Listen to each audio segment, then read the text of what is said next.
और सबसे पहले जो सबसे ज्यादा चर्चा में रहता है, सुजलॉन एनर्जी। 40 के आसपास ये स्टॉक कामकाज कर रहा है। इसी साल 50 प्लस के लेवल्स हमने आते हुए देखे थे उस स्टॉक में। चार्ट आपकी स्क्रीन पर है। सुजलॉन वो स्टॉक था जो सब 10 रुपीज के आसपास ट्रेड करता था। इक्का दुक्का बार 11-12 तक गया, फिर ठंडा पड़ गया। ये पिछले साल मेरे ख्याल से यही समय था, मई का। उसके बाद से एक तरफा मूव, वो 10 वाला स्टॉक 50 तक गया और अभी भी ऊपरी स्तरों पे कंसोलिडेट कर रहा है 50-40 के जोन्स के आसपास। इस स्टॉक पे सबसे पहले चर्चा, बहुत लोगों के सवाल सबसे ज्यादा सुजलॉन एनर्जी रिलेटेड आते हैं। ये 5 साल का चार्ट आपकी स्क्रीन पे, उसके बाद 1 साल का भी आ जाएगा, तो ये जो री रेटिंग हुई है उसकी तस्वीर भी क्लियर हो जाएगी। दोनों के पास दरअसल इस स्टॉक पे आऊंगा मैं, दोनों से समझने की कोशिश करूंगा। ये वो कंपनी है वैसे जो भारत की विंड एनर्जी या विंड टर्बाइन मार्केट का मेरे ख्याल से 1/3 मार्केट इसके पास है। और जिस तरह के एग्रेसिव केपेक्स वगैरह करने की तैयारी, एक डोमिनेंट पोजीशन होगी इस बाजार में। पर क्या वाकई एक्सपर्ट्स का भरोसा बना हुआ है? क्या जस्टिफाइड था वो 10-11 रुपए से 40-50 रुपए तक एक साल में मूव्स दिखा देना? क्या करना चाहिए स्टॉक पे, इस पे बातचीत। पहले राजेश सर आपके पास आऊंगा, थोड़ा सा फंडामेंटल भी टटोलने की जरूरत। कुछ फंड रेजिंग हुई थी और ये 10 रुपए तो मैं कह रहा हूं, अदरवाइज तो लो सिंगल डिजिट वाला स्टॉक था जो इस तरह से फट चुका है। राजेश सर, आप लोग का या ओम कैपिटल का कुछ भरोसा सुजलॉन पे बढ़ा या नहीं बढ़ा? हम में से कई लोग निवेशित हैं, जानना चाहते थे कब मुनाफा बांधना है। कई लोग, अच्छा जो स्टॉक आप डिस्कस करने वाले हैं उसमें ज्यादातर स्टॉक्स पे कई सारे लोग बोलते हैं मल्टी बैगर्स है, रखे रहो। रखना ही नहीं रखना, उसका जवाब भी चाहिए था। सुजलॉन पे राजेश सर क्या व्यू है आपका? राजेश सर आप चार्ट रेडी रखना, मैं सुजलॉन पे चार्ट भी टटोलना चाहूंगा लॉन्ग टर्म के लिहाज से आपसे। Rajesh sir. Good morning Ashish ji, good morning रजत दा। आपने सही कहा कि लोगों को ऐसा लगता है कि ये मल्टी बैगर है, वो मल्टी बैगर है, ऐसे इतिहास हमेशा चलते रहते हैं। बट मेरा ये अनुभव रहा है कि मल्टी बैगर ऐसे दिखते नहीं है। आपको लगता है कि कंपनी स्ट्रांग है, आगे अच्छा परफॉर्म करेगी, बट आपको तिमाही दर तिमाही नतीजे, कंपनी की प्रोग्रेस, कंपनी के अनाउंसमेंट्स, कई चीजें देखती रहनी पड़ती हैं, उसको फॉलो रखते रहना पड़ता है, उसके बाद ही जाके मल्टी बैगर होता है। शुरुआत में ही ऐसा नहीं लगता कि 1 का 100 हो जाएगा। वो सिर्फ बाजार में स्पेक्युलेटिव बातें होती है। फंडामेंटली आपको हर क्वार्टर्स के नतीजे और बाकी चीजों पर ध्यान रखना पड़ता है। अब जहां तक सुजलॉन की बात है, 52 हफ्ते का हाई लो 8 रुपया और 50 रुपया है, तो 8 रुपया से 40 रुपया तक अभी तक का सफर है। तो आज तक मैं ये कहा जा सकता है कि 5 गुना हो गया है, मल्टी बैगर बिल्कुल है। अब फंडामेंट्स पर आए तो 20 गीगावाट की इनकी कैपेसिटी है ग्लोबली, मार्जिन में सुधार हुआ है, तो कंपनी प्रॉफिट में आने लगी है। मई 23 में जो डेट इनका 1938 करोड़ के आसपास खड़ा था, वहां इन्होंने क्यूआईपी करी 2000 करोड़ की। तो शायद इस बार की बैलेंस शीट में डेट और भी कम या नहीं नेग्लिजिबल होता हुआ नजर आएगा।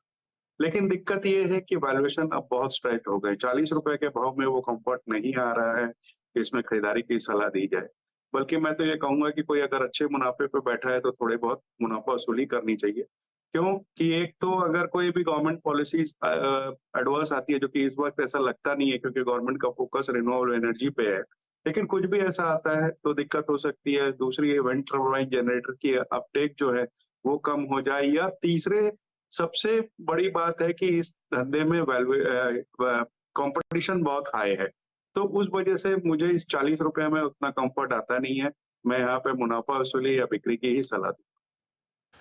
यार सही बात, ये पॉजिटिव्स हैं। बहुत कुछ बदला पिछले 1 साल में, जिस चलते स्टॉक री रेट हुआ, पर वो हो चुका। अब इन लेवल्स पे, जिस लेवल्स पे खड़ा है 40 ऑड के आसपास, वैल्यूएशंस जस्ट नहीं लगते हैं, स्ट्रेच्ड बहुत ज्यादा है। यहां पे जिनके पास है मुनाफा वसूली करें, बाकी फिलहाल के लिए दूर रहें। रजत, चार्ट्स पे कुछ और स्टोरी क्या? क्योंकि बहुत अच्छा रिलेट हुआ है, हायर लेवल्स पे कंसोलिडेट भी हो रहा है। आपका व्यू क्या बन रहा है? आप भी दूर रहोगे या लपक लूं? देखिए, मैं राजेश जी के संग पूरी तरह सहमत हूं, इसलिए कि हाँ। करीब 1 साल पहले ये जून का 2023 का जून का फर्स्ट वीक में ये ऊपर मारा था और 14 का लेवल पार किया था। उस टाइम पे इसमें रिकॉर्ड वॉल्यूम दिखाई दिया था। वो रिकॉर्ड वॉल्यूम 300 करोड़ से ऊपर उसी हफ्ता में हुआ था।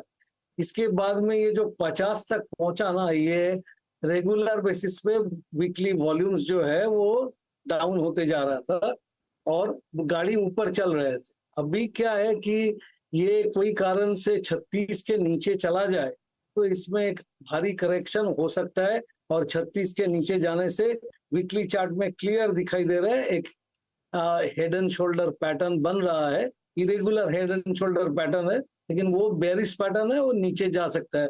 और जितना भी आप पॉजिटिव्स को कहेंगे, जैसा राजेश जी ने कहा, वो ऑलरेडी प्राइस में आ चुका है। अभी नया कुछ आएगा तो इसमें फिर से दम आ सकता है, नहीं तो मैं भी कहूंगा कि इसमें एक बार प्रॉफिट बुक कर लेना चाहिए। यही बात है, कोई इतना स्टॉप लॉस ये सब दिखना नहीं है। कुछ आप दोनों बुक कर लो, बेहतर। बिल्कुल ठीक है, दोनों का व्यू सेम है, चाहे फंडामेंटल्स टटोल लो चाहे टेक्निकल्स पे परख लो। ये सेल वाला स्टॉक है, बेचना है, मुनाफा बांध के बैठ जाओ साइड पे, सही जोन है उसके लिहाज से।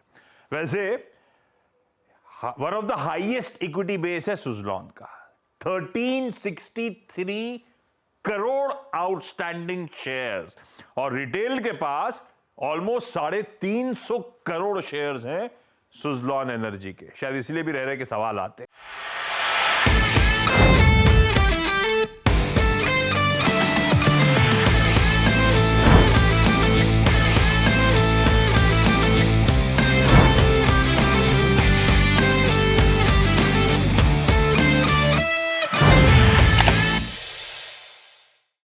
बता दें कि मनी कंट्रोल पर दिए गए विचार एक्सपर्ट्स के अपने निजी विचार होते हैं। वेबसाइट या मैनेजमेंट इसके लिए उत्तरदायी नहीं है। यूजर्स को मनी कंट्रोल की सलाह है कि कोई भी निवेश निर्णय लेने से पहले सर्टिफाइड एक्सपर्ट की सलाह लें।